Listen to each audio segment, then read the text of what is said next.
কি সুন্দর পুরো দোকানের মতন লাল টুকটুকে ফুচকা হয়েছে।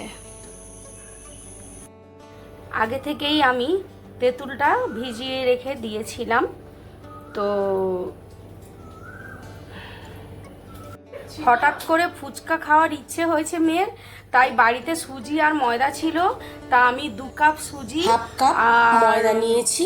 সুজিটাকে একটু সুন্দর করে ব্লেন্ড করে নিয়েছি, তারপর একটা সফট ডো তৈরি করে নিতে হবে। রেডি করে রেখেছি। সুজিটাকে আগে আমি মিক্সিতে ভালো করে গুঁড়ো করে নিয়েছি, তারপরে ময়দাটা দিয়ে একসঙ্গে মেখে রেখেছি। দেখা যাক আজকে প্রথমবার বানাচ্ছি কেমন হয়। এটা মেখে 3 থেকে 4 ঘন্টার মতো রেস্টে রেখে দেব। এখানে প্রেসার কুকারে আলুটা সেদ্ধ বসিয়ে দিয়েছি, এরপরে আলুটাকে মেখে নেব। 4-5টা মতো কাঁচা লঙ্কা পুতু ছোট্ট ছোট্ট করে টুকরো করে নিচ্ছে আলুটা মেখে নেওয়ার জন্য। ফুচকার ময়দাটা রেস্ট হতে হতে এখানে টক জলও বানিয়ে নেওয়া হবে। এই যে পুতু মহারানী ওর কলেজের গাছ থেকে 4খানা আম নিয়ে এসেছিল, আর সেই আম দিয়ে আমি টক ডাল, আচার, বিভিন্ন রকম জিনিস বানাবো বলে ভেবেছি। আমগুলো কত বড় বড় দেখেছেন। ও আবার লুকিয়ে চুরিয়ে আমগুলো পেড়ে নিয়ে এসেছে। 4খানা আম নিয়ে এসেছিল, আজকে একটা টক ডাল করে খেয়েছি, আর বাকি আমগুলো ভাবছি চাটনি বা কিছু একটা আচার বানিয়ে নেব। কি বানাবো এখন একটু ভেবে নিই, তারপর বলছি। ফুচকাটা একবার বাড়িতে সবাই ট্রাই করবেন। সব থেকে মজার ব্যাপার কি জানেন, রেডি করে রেখেছিলাম থালায় 5-6 ঘন্টা, কিন্তু ফুচকা একটু মিয়ে যায়নি। এই মশলার জন্য আমি এখানে নিয়ে নিলাম গোটা জিরে খানিকটা, আর 3 টেবিল স্পুন মতো নিয়ে নিলাম গোটা ধনিয়া, আর এখানে নিয়ে নেব মৌরি, সেটাও 3 টেবিল স্পুন মতো, আর নেব গোটা শুকনো লঙ্কা। একদম দোকানের মতো ফুচকার স্বাদ পেতে, কলকাতা স্টাইল ফুচকা স্বাদ পেতে বলো। আর নিয়ে নিলাম কয়েকটা শুকনো লঙ্কা, বোখাগুলো ছাড়িয়ে নেব। কয়েকটা শুকনো লঙ্কা। মামাটা বার কাজ করে ফেলেছি। আমি জিরিটা দিয়ে কাঁচি দিয়ে কাটলাম না, তারপরে হাত দিয়ে লঙ্কাগুলো ফেললাম, মুখটা তখনই তারপর কিছুক্ষণ পরে আর নিয়ে নিচ্ছি খানিকটা মৌরি। আমার মুখটা জ্বলছে প্রচন্ড। দাঁড়া, সাবান দিয়ে ধুয়ে নিলাম, দিয়ে নিই। এই যে খানিকটা মৌরি, পুরো একদম আপনার এর মতো স্বাদ আনতে গেলে, কলকাতা স্টাইলের মতো স্বাদ আনতে গেলে কলকাতার যে ফুচকা সব থেকে বেশি ফেমাস। এবার 2 মিনিটের মতো মিডিয়াম ফ্লেমে একটু নাড়াচাড়া করে নেব। এবার বন্ধ করে দেবো। 2-3 মিনিট নাড়ার পরে মশলাটা পুরো ভাজা ভাজা হয়ে গেছে। এবার আমি মিক্সিতে এই মশলাটাকে একটু ভালো করে গুঁড়ো করে নেব, মিহি গুঁড়ো করে নেব। খুব সুন্দর একটা স্মেলও ছেড়ে গেছে। ঠিক আছে, নে না বলছি তো তুমি করিনি আজ। আলুগুলো সেদ্ধ হয়ে গেছে, এবার ছালগুলোকে ছাড়িয়ে একটা বাটির মধ্যে রেডি করে নেব। খুব গরম লাগছে। মাখা শুরু করেছে। পরিমাণ মতো ভাজা মশলা, ব্যাস ওটাই হোক আর না। এবার মশলাটা ভালো করে,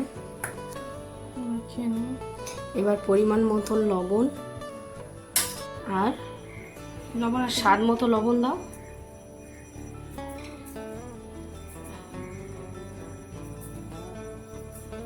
আর না, আর দাও। এবার একটু কাঁচা ছোলা দিয়ে দাও, দিয়ে ভালো করে সুন্দর করে মাখো।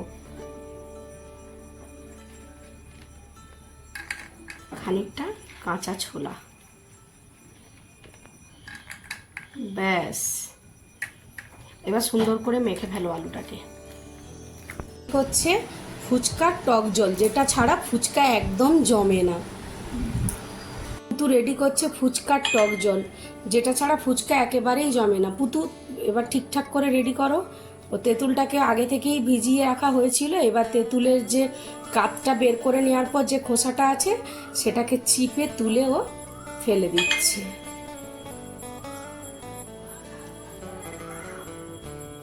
তো এইবার পুতু রেডি করো। ভাজা মশলা। এবার তেঁতুল জলের মধ্যে ভাজা মশলাও দেবে আর পরিমাণ মতন লবণ। আচ্ছা। ওটা পুরোটাই দিয়ে দাও। ব্যাস, আর না, আচ্ছা আর একটু দাও। ব্যাস, এবার পরিমাণ মতন লবণটা দিয়ে দাও, দিয়ে চামচটা দিয়েই গুলবে, ভালো করে আটকাও।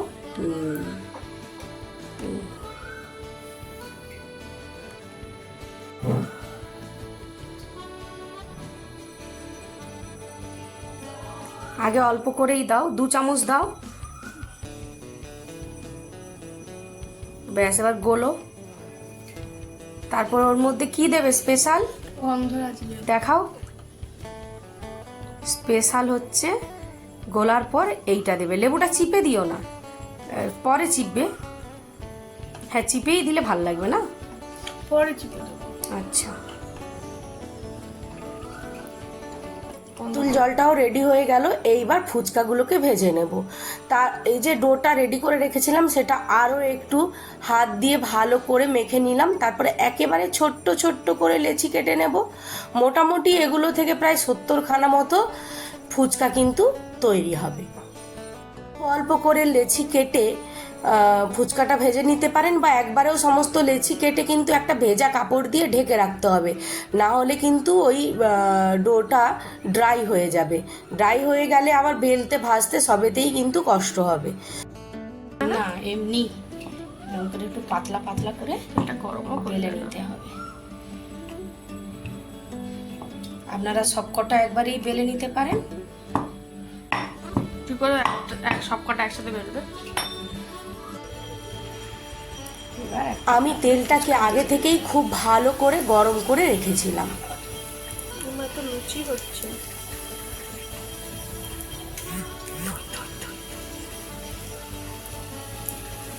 যেটা হয়নি ওটা ফাউ, ঠিক আছে, নাহলে চুরমুর। একটু লাল লাল করে ভেজে নিতে হবে। ফুচকায় তো লুচি লুচি লাগছে আমাকে। প্রথমবার বানিয়েছিলাম, কিন্তু সত্যি বিশ্বাস করুন কি যে দুর্দান্ত হয়েছে।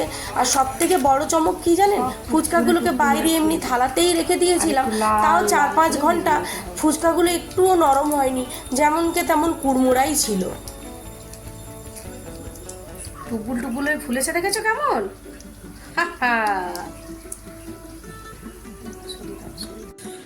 এতটা বিট লবণ আর একটু মিশিয়ে দিলাম জলটার মধ্যে। কি সুন্দর পুরো দোকানের মতন লাল টুকটুকে ফুচকা হয়েছে।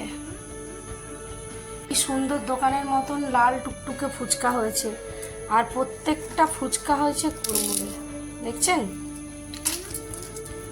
তো? এই ফুচকা রেসিপিটা অবশ্যই আপনারা বাড়িতে সবাই বানাবেন।